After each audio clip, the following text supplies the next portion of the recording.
A puff adder strikes at your face. Its fangs sink into the loose skin around your neck, pumping venom directly into your tissue. You don't flinch. You grab the snake behind its head with your jaws and bite down, crushing its skull. The snake goes limp.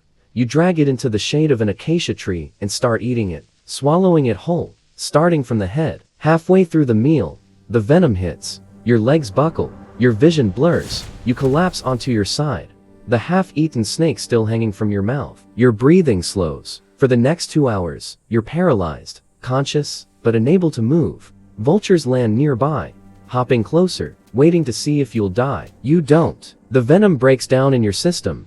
Slowly, painfully, your muscles start responding again. You twitch your legs, then your neck. You stand up, shaky at first, then steady. The vultures scatter. You finish eating the snake. Then you go looking for another fight, because that's what you do. Every single day, you fight things that should kill you, and somehow, you survive. You're born in an underground burrow somewhere in the Kalahari Desert.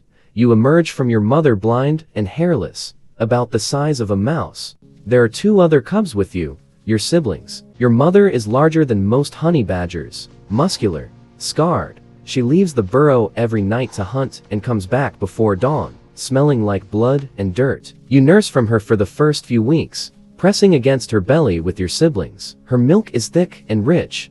You grow fast. By the time you're a month old, your eyes have opened and a thin coat of black and gray fur covers your body.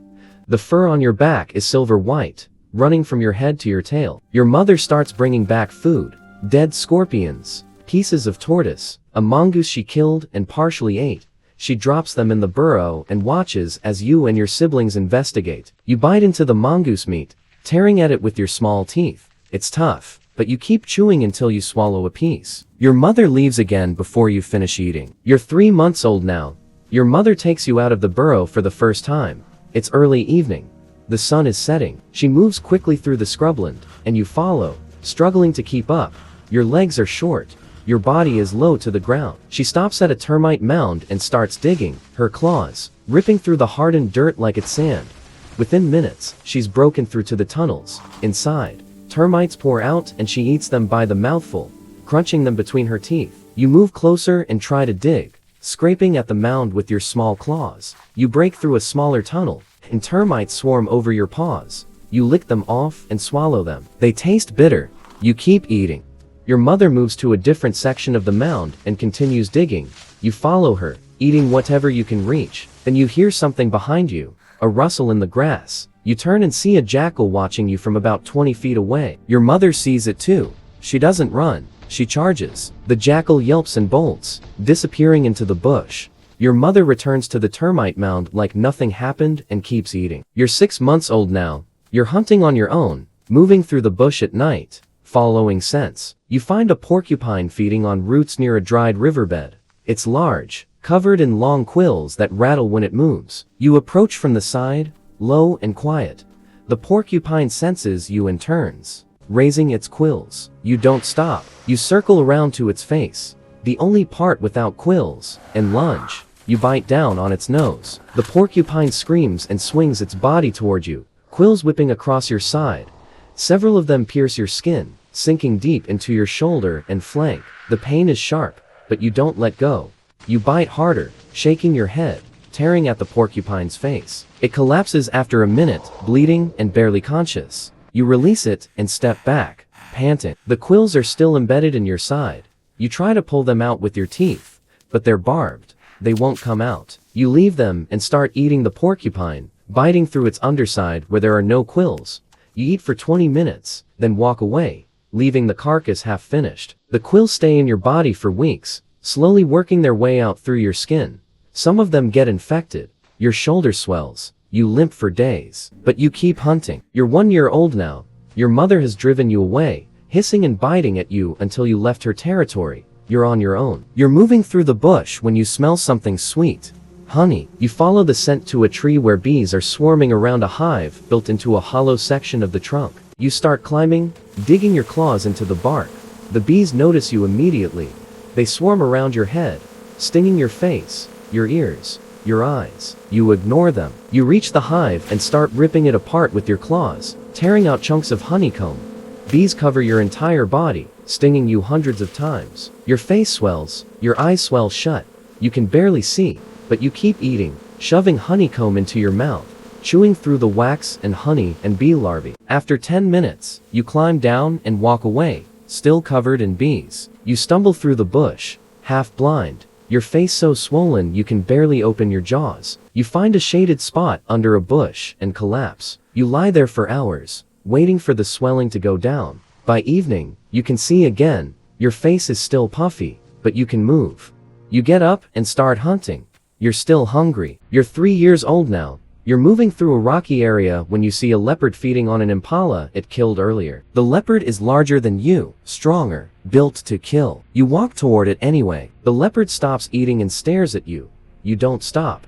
You keep walking, making noise, growling low in your throat. The leopard growls back, baring its teeth. You're 10 feet away now. 5 feet. The leopard stands up, its body tense, ready to fight. You charge. The leopard swipes at you with its claws, catching your shoulder, tearing through skin. You bite at its leg, your jaws clamping down hard. The leopard roars and pulls back, shaking you off. You hit the ground and roll, then get back up immediately. The leopard takes a step toward you, then stops.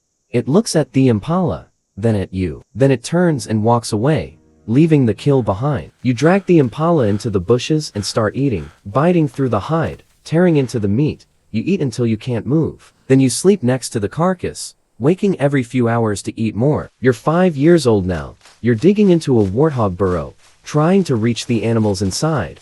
Your claws scrape through dirt and roots, pulling away chunks of earth. You've been digging for an hour. You're deep inside the tunnel now, maybe 6 feet underground. Then the tunnel collapses. Dirt falls on you from all sides, burying you. You try to move, but there's too much weight pressing down. You can't breathe. You thrash, digging frantically, pushing dirt away from your face. Your claws hit something solid, a root. You bite it and pull. Using it as leverage, you dig upward, fighting through the collapsed dirt, scraping with your claws, biting and pulling. Your lungs are burning. You need air. You keep digging. Your claws break through to the surface. You pull yourself out, gasping, covered in dirt. You lie on the ground for a few minutes, coughing, spitting out mud. Then you get up and walk away. The warthogs are still in the burrow.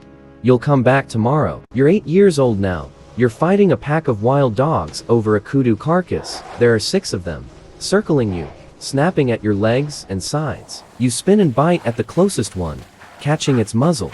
It yelps and pulls back. Another one lunges from behind and bites your hind leg. You turn and grab it by the throat, shaking it violently. The other dogs attack all at once, biting your back, your sides, your neck.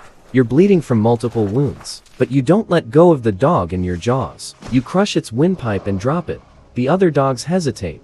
One of them drags the dead dog away. The rest follow. You turn back to the kudu carcass and keep eating, blood dripping from your face and body. You're 10 years old now. You're slower. Your body is covered in scars, claw marks, bite wounds, patches of fur that never grew back. You're limping from an infected wound on your back leg, something you got fighting a hyena 3 days ago. You're hunting near a dried riverbed when you smell something raw, rot, decay. You follow the scent and find a dead buffalo, bloated and crawling with maggots. You start eating it anyway, tearing into the rotting flesh, swallowing chunks without chewing.